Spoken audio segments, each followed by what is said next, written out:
સાથ વધુ એક મેનેજમેન્ટ પણ આપણી સાથે જોડાઈ રહ્યા છે આઈજીએલ, જેમના નંબર્સ તમે જુઓ તો તમને નંબર્સમાં જોવા મળશે થોડું એક સ્લોડાઉન આવ્યું છે અને માર્જિન્સ પર થોડું પ્રેશર આવતું જોવા મળી રહ્યું છે. નફો ઘટ્યો છે અને સ્વાભાવિક છે, ઉપયોગને કારણે થઈને આ અસર આવતી હોય. तो बहुत बातचीत करिए आईजीएल ना एमडी ए.के. जना अपनी साथ जुड़ा रहा है.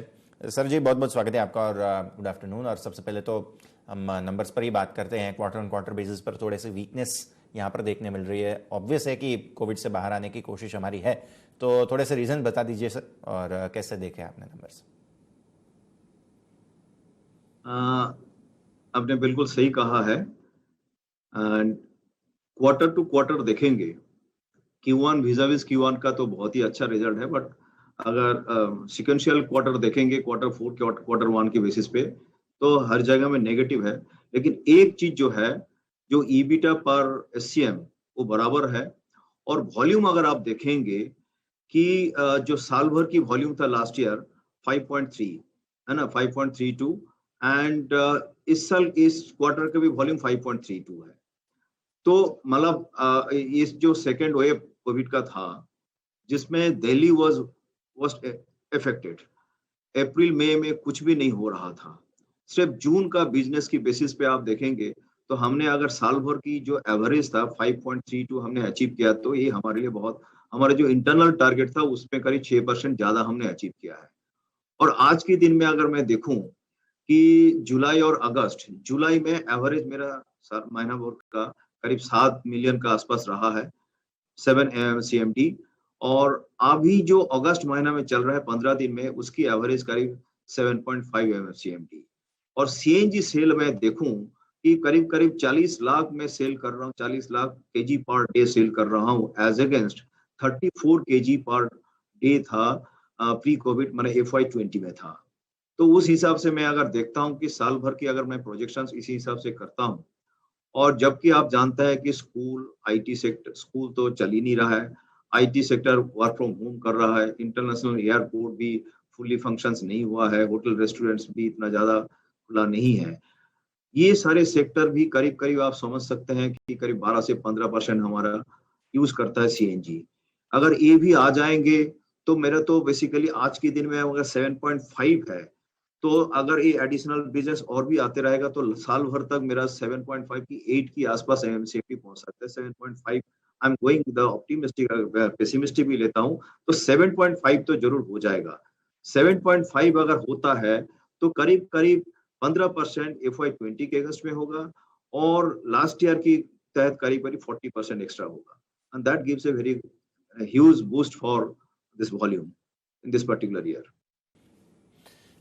ठीक है सर, आपने अच्छे से सारी चीज़ें समझाई. अब हमें यह समझना है कि जो गैस का डिमांड है वो किस तरह से आप देख रहे हैं, क्या प्री कोविड लेवल पर हम आ चुके हैं या नहीं, और दूसरा इसके आउटलुक के बारे में भी थोड़ा सा समझाइए. यहाँ से आगे किस तरह से हमें डिमांड को बढ़ते हुए देखना चाहिए. देखिए, ज्यादा बिजनेस वॉल्यूम तो 75 to 80% तो सीएनजी से आता है. मैं आपसे एक अच्छा न्यूज शेयर करता हूं. पहले जो 4000 गाड़ियां कन्वर्ट हुआ करते थे महीना भर में प्री कोविड सिचुएशन से पहले, अभी करीब करीब वो 12 से 15,000 गाड़ियां कन्वर्ट हो रहा है सीएनजी में, जिसके कारण सीएनजी डिमांड बहुत बढ़ते जा रहा है. अकॉर्डिंगली जो इंफ्रास्ट्रक्चर हमसे आईजीएल को क्रिएट करना था हमने भी काफी किया है. एग्जिस्टिंग सीएनजी स्टेशन को ऑनलाइन करके उसकी कैपेसिटी भी हमने बढ़ा दिया है, सो दैट किसी को प्रॉब्लम ना आए. और भी हम इस साल पे जो टारगेट लिया है करीब करीब 50 सीएनजी स्टेशन और भी दिल्ली में हम लगाएंगे. डोमेस्टिक कनेक्शंस हमने लास्ट ईयर 3,10,000 कनेक्शंस किया है. इस साल हमने करीब करीब 4 लाख का टारगेट लिया है. और मेरा जितना नया जीए है, और अजमेर जो कि जहाँ पे अभी भी पाइपलाइन के माध्यम से गैस पहुंचा नहीं है वहां पे, लेकिन हमने वर्चुअल पाइपलाइन के माध्यम से गैस पहुंचाने के बाद मेरे जितनी नया जीए है सब जगह से रेवेन्यू जनरेशन तो चालू हो गया है. अब वहां पे भी सीएनजी की मतलब बेसिकली गाड़ियां बढ़ाने के लिए सारे मैन्युफैक्चरर डीलर के साथ हम काम कर रहे हैं, सो दैट कि वहां पे भी गाड़ी का संख्या बढ़ जाए. तो इस हिसाब से अगर हम देखेंगे कि आज के दिन में जो वॉल्यूम में करीब 6% वॉल्यूम, जब ये क्वार्टर 1 पे दिल्ली में इम्पैक्ट था ज्यादा, लेकिन मेरा जो दूसरा बाहर सिटी जो है, उसमें उतना ज़्यादा इम्पैक्ट नहीं था, वहाँ पे सेल तो बहुत अच्छा था। आई मस्ट से दैट कि वो बराबर सेल था, वहाँ पे ज़्यादा कम नहीं हुआ था। तो उसको देखते हुए कि हमारे एस्टीमेट में जो अभी जो 6% नया जीएसए आ रहा है, वो लगभग करीब 10 से 15% आ जाएगा। तो उस हिसाब से मेरा वॉल्यूम तो बढ़ेगा ही और जीए की जो नया जीए की जो इन्वेस्टमेंट जो करना है, करीब-करीब हमने इस साल की जो बजट प्लान रखा है, करीब आप सोच सकते हैं कि 1500 करोड़ रुपया की बजट है, जिसका 40% हम लोग नया जीए में यूज़ करेंगे। ठीक है सर। अब आगे बात करते हैं हम मार्जिन्स की। आपके मार्जिन्स हम देख रहे हैं कि 31.7% के सामने 30.3% है। हमारे एस्टिमेट्स के सामने भी थोड़े से रिकवरी हमें ज़रूर देखने मिल रही है। क्या आप मार्जिन्स को और आगे ऊपर की तरफ बढ़ते हुए देखेंगे? क्या प्राइस राइज आप एक्सपेक्ट कर रहे हैं? यहाँ से कोई भाव बढ़ाने के कोई प्लान है? किस तरह से देखना चाहिए? देखिए, मार्जिन से मैं ईबिटा का अगर एग्जांपल देता हूँ, इस साल इस क्वार्टर का जो ईबिटा है, लगभग लास्ट ईयर का जो क्वार्टर 4 था, उसकी ईबिटा की बराबर है ना? ₹8 पर एससीएम है एंड अभी इसमें करीब 7.9 रुपीज़ पर एससीएम आया है। तो हमारे ये करीब जो मेन चीज़ है, गैस प्राइस कंट्रोल करना, अभी डोमेस्टिक प्राइस भी हो सकता है बढ़ेगा। वो कितना बढ़ेंगे कितना होगा वो अभी हमको पता नहीं बट ज़रूर बढ़ेगा ज़रूर। तो उसको देखते हुए कैसे हम मतलब बेसिकली ये जो ग्रोथ की जो हम बात कर रहे थे कन्वर्जन जो हाई डिफरेंस अल्टरनेट फ्यूल के साथ जो जितना डिफरेंस ज़्यादा होगा कन्वर्जन रेट भी उतना ज़्यादा होगा यही सोच के हम एक अच्छे प्राइसिंग फॉर्मूला करेंगे।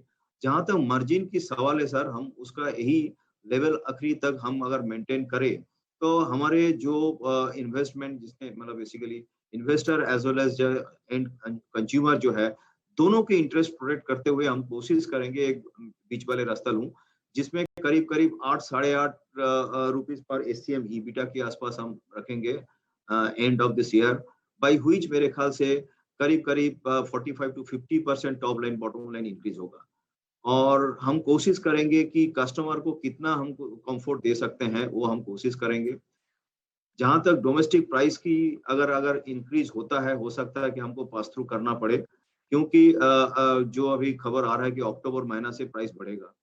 तो उसको देखते हुए हमने अभी कैलकुलेशन करके जो देखा हूँ कि $1 भी अगर इंक्रीज होता है, जो कि मेरा सीएनजी प्राइस में जो इम्पैक्ट होगा, करीब ₹4 से ₹4.50 का इम्पैक्ट आएगा। अगर वो मेरा 100% पास थ्रू भी करता हूँ, वो जो प्राइस होगा करीब 40 अभी 43 में बेच रहा हूँ, 4 रुपये 47, 48 रुपीज़ आएगा। 48 रुपीज़ जो कि हम लोग एफवाई 20 में इसी प्राइस में हम सेल करते थे।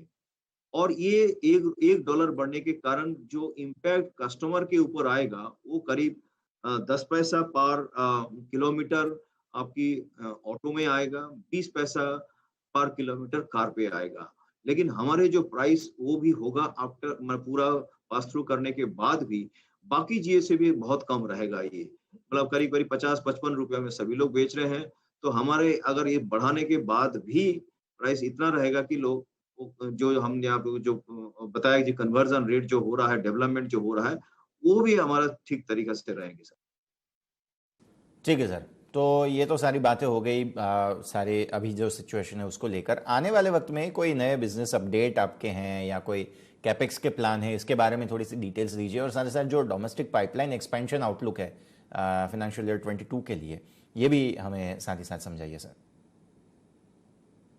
देखिए एफवाई 20 जो टारगेट हमारे है कि एफवाई 20 की एफवाई 2022 का जो हमारे टारगेट करीब रहेगा 15% ज्यादा है एफवाई 20 के साथ 40-45% ज्यादा होगा एफवाई 21 के रिस्पेक्ट में। ये हमारे वॉल्यूम ग्रोथ की मैं बात कर रहा हूँ।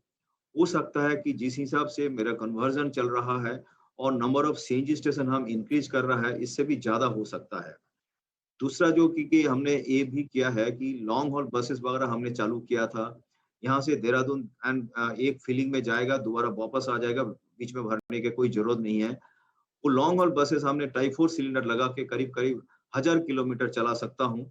तो उस बिज़नेस को करीब 5 बस से हमने चालू किया था लास्ट ईयर, तो वो सक्सेसफुल होने के बाद अभी करीब-करीब 100 बस हम टारगेट ले रहे हैं और हम कोशिश कर रहे हैं कि बाकी स्टेट के साथ, अभी देहरादून गवर्नमेंट के साथ है, बाकी स्टेट के साथ भी हम काम कर रहे हैं, जिसके तहत हो सकता है कि लखनऊ, आगरा, कानपुर प्लस जयपुर, ये सब जगह में भी हम लॉन्ग हॉल बस ये कर सकते हैं। डीटीए के साथ हमने 10 साल के लिए एग्रीमेंट साइन कर लिया, जो एक्सक्लूसिविटी का डर है वो भी नहीं रहेगा, तो हम लोग ने 10 साल इनके साथ भी साइन कर लिया है। और हमने अभी सीबीजी की बहुत सारे प्लांट हम वहां से भी खरीद के डायरेक्टली बेचने के लिए हमने प्लान किया है। एमआरयू यूनिट जो मूविंग रिफिलिंग यूनिट है, वो भी हमने दिल्ली में लॉन्च किया है। अगर उसका सही सक्सेसफुल रहेगा और भी हम बढ़ाएंगे।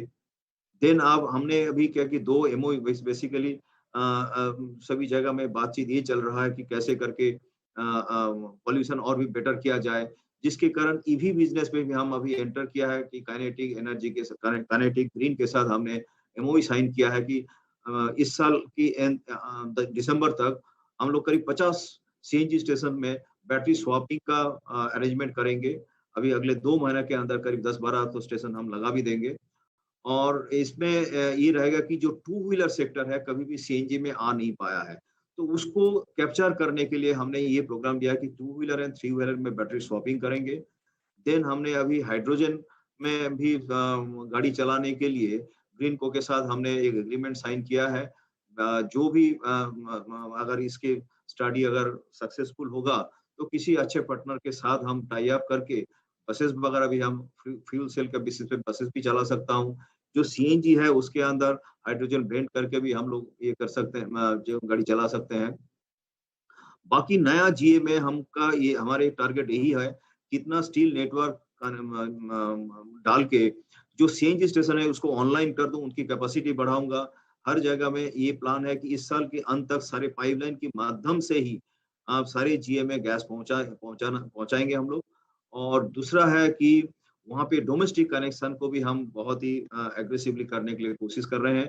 एंड जिसके कारण मेरा तो ये सोचना है कि हो सकता है जो मैं आपको 15% फिगर दूं उससे भी ज्यादा होगा।